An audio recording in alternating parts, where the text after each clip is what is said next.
Bonjour à tous, peut-on changer avec la lecture de livres de développement personnel, de formation, d'ateliers?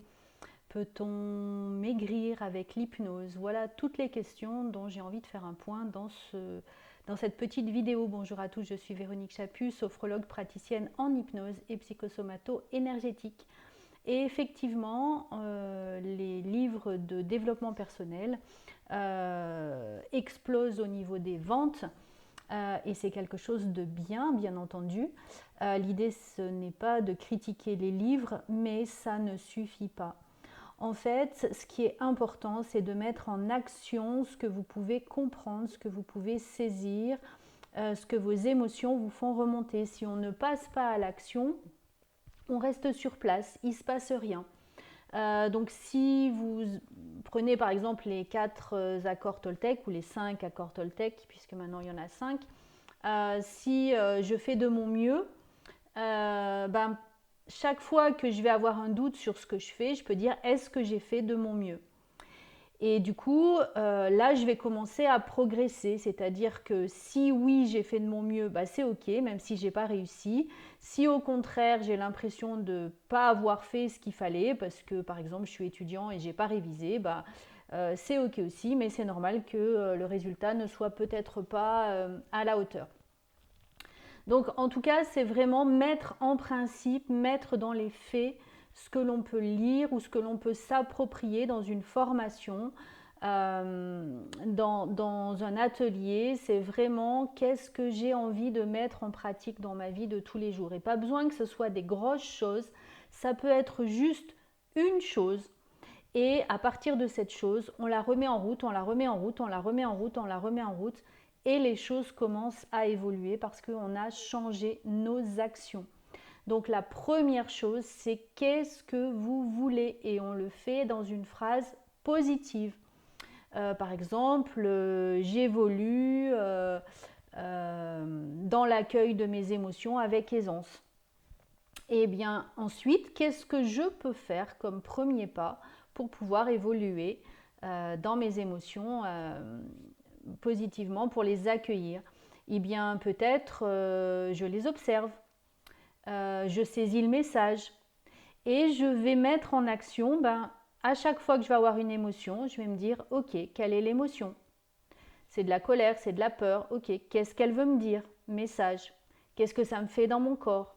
Ok, maintenant qu'est-ce que j'ai envie de mettre en place par rapport à ça? Et là, vous allez voir que vous allez faire des pas, et puis au fur et à mesure, des pas de géant. Ça, c'était le premier point. Le deuxième point aussi que j'avais envie de traiter, c'est par rapport à tout ce qui va être je veux perdre du poids, je veux retrouver mon poids de forme, etc. Est-ce que l'hypnose est une aide? Oui, l'hypnose est certainement une aide qui est très positive.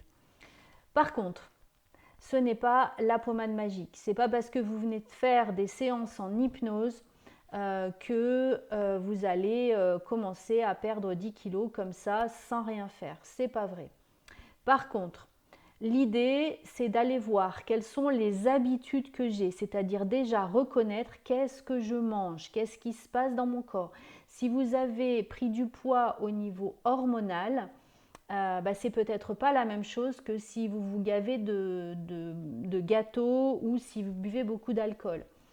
Donc la séance, elle va être efficace déjà si vous reconnaissez c'est quoi la cause. Parce que si c'est juste émotionnel, c'est aussi encore une séance différente. Donc ça, c'est de bien observer qu'est-ce qui fait que à un moment donné, je me remplis et je prends de l'espace. Ça, c'est la première chose. Si c'est une question de nourriture, ne pensez pas que l'hypnose seule va vous aider. Il faut absolument, comme pour tout le reste, que vous changiez vos habitudes. C'est-à-dire, je modifie ma façon de manger. On ne peut pas manger à 50 ans la même chose qu'on mangeait à 20 ans parce qu'on n'a pas forcément la même activité, sauf pour la personne qui est très sportive, bien entendu. Mais pour la plupart des gens, à partir de 50 ans, on commence à être en insulino-résistance, c'est-à-dire en prédiabète. Il suffit de mettre un capteur de glycémie pour s'en rendre compte. On fluctue beaucoup plus au niveau de la glycémie par rapport à cette baisse des oestrogènes pour les femmes.